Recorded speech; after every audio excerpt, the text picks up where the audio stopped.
again mga besties, again welcome back dito sa aking YouTube channel. Again, this is Yana and today's vlog. Isang pautangan online na naman yung pag-uusapan natin. Kasi may nakita na naman ako isang odds ng loan app na ito. Kapag uutang daw tayo ng 5,000 pesos, bali ang babayaran lang ay 550 pesos sa loob ng 91 days or 3 months. At kapag naman daw ang uutangin ay 10,000 pesos, bali ang babayaran lang ay 10,100 pesos sa loob ng 105 days. At 20,000 na utang, ang babayaran ay 20,200 sa loob ng 4 months. At kapag 30,000 yung uutangin, 30,300 lang yung babayaran sa loob ng 5 hanggang 6 na buwan. Sa video na ito, abay, bubusisihin na naman natin at i-check kung tama ba na mababa lang yung interest at processing fees at mahaba yung payment terms. Pero bago ang lahat mga besh, kung bago ka pa lang dito sa aking YouTube channel, mag-subscribe ka na para makasali sa ating weekly pa-Gcash giveaways. At syempre, every month din po, namimigay tayo ng isang Realme na cellphone. At congratulations nga po pala sa winner natin last January, si Ma'am Lysel. At syempre, sa mga previous month winner pa natin. Ang pag-usapan natin ay ang Peso Cash Safe Online Loans under ng MyLoan Lending Investor. Same with other loan app na naman na may mga gusto silang i-access sa ating cellphone like yung location, SMS, installed application, yung camera. Oh, no. At mag-ingat po kayo mga besh sa mga inuutangan natin, especially sa mga ganitong pautangan online. Though hindi ko naman sinasabi na yung loan app na ito, pero halos lahat kasi ng mga olas na nagpapautang online nga ay nakakabahala kapag kinukuha nila yung laman ng ating cellphone. Kasi diba, nababaliwala yung privacy natin. Option na naman natin mga beshi kung i-continue natin or i-accept natin itong mga permission disclosure statement or i-deny. Pero syempre kapag nag-deny tayo, hindi maitutuloy yung pag-process or pag-apply natin sa loan app na ito. Apply online without any collateral. Kailangan nating mag-alagay ng isang valid mobile number kasi nga meron silang isi-send na one-time password na kailangan yung ma-input nga dyan.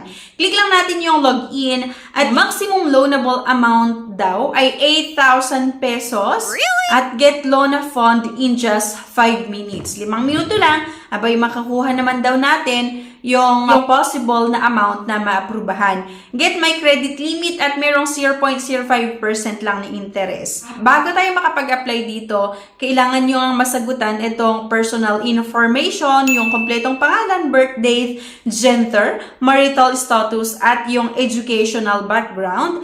Next dito ay yung email address at kailangan nyo daw maglagay ng inyong Facebook account. Akalain mo, kinukuha daw yung Facebook name. And the next address kung saan tayo nakatira or kung saan kayo nakatira. Current address, detailed address, residence status at yung duration of stay. At meron itong reminder. Binasa ko talaga itong reminder kung ano nga ba yung nilalaman ng applicants need to ensure that the emergency contact is aware of their obligations to the applicant.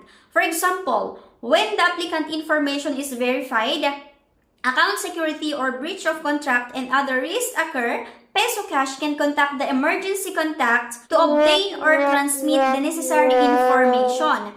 The applicant should inform the emergency contact of the above matters and obtain their consent. If the applicant fails to fulfill the above obligations, Peso Cash has the right to require the applicant to bear the consequences and responsibilities arising therefrom and or reject the application submitted by the applicant. Ibig sabihin, pwede nilang i-contact yung personal references na ilalagay nyo kapag halimbawa nag-post due ang inyong account or hindi kayo nakapagbayad ng inyong mga utang. Nasa sa inyo naman daw kung gusto nyo pa rin umutang. Ang tigas ng mukha ko din mga beshi kasi tinuloy ko pa rin. Sige, na umutang dito at kailangan kong maglagay nga ng emergency contact and the guarantor. Kapag sinasabi kasi natin na guarantor, ay kapag hindi kayo nakapagbayad ng inyong utang, talagang tatawagan nila yung nilagay nyo na guarantor at pwede nilang singilin yon. Kaya mag-ingat kayo mga beshi ko ha. Pagkatapos nun nga, dito tayo sa pag-upload ng isang valid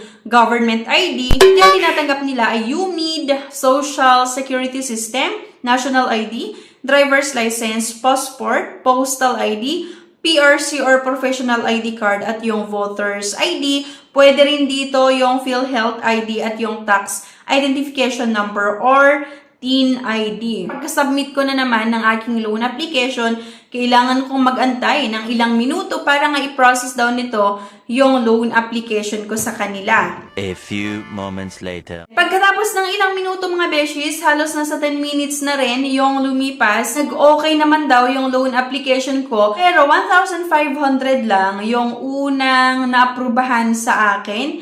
Kaya lang, ang matatanggap ko lang doon sa 1,500 ay 1,100 pesos dahil nga meron daw itong assessment fee na 105, platform management fee na 150, at merong payment expenses na 120, transfer fee na 25, and total interest of 204. At ang kailangan kong bayaran within 7 days ay 1,704. Okay? Malaki pa rin talaga yung interest at processing fees, kaya isang pautangan na naman. Loan app na hindi ko nire-recommend sa inyo, pero nasa sa inyo pa rin kung gusto nyong utangan. Kahit napanood nyo nga yung video natin na talagang mataas yung mga fees, napakarami nilang ikakaltas. Then kung ano nga yung matitira, yun lang yung ipapasok nila sa inyong GCash account. Akalain mo, 1,500, din ang matatanggap lang ay 1,100, then ang kailangang bayaran within 7 days ay 1,704.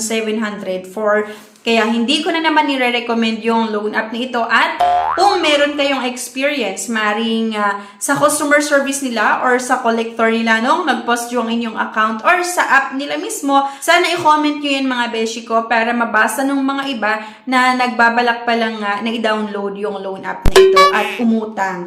Para maiwasan nga na mas marami pa yung matrap sa ganitong scheme ng iba't ibang pautangan online. Okay? So thank you for watching. Please don't forget to click the subscribe button. Sana i-like nyo din yung ating video at huwag niyong kalimutan na i-share sa mga kakilala nyo. Thank you guys at see you on my next video. Bye-bye! Subscribe na para makasali sa pa-GCash at cellphone giveaways na mai-announce every 25th of the month. Mechanics. 1. Find the 3 words in this video. 2. I-comment ang 3 words in order. 3. Like this video, subscribe, comment, and share. If declined sa bank and other loan apps, pwede niyong subukan yung ibang options. See the links sa description at sa comment section below. Click the link and apply. Disclaimer, try or apply at your own risk. No time to apply for a bank personal cash loan? Yana's here to help you. I assist pre-qualified clients with basic monthly income at least 25,000 per month. Hassle-free at walang fee. Lahat ng process sa bank gagawin. 2 to 5 banking days lang approval. Loan up to 2 million. Email amawanyana@gmail.com or message my FB page, Yana Insta Review. Note, qualifications may vary subject to the bank's terms and policies.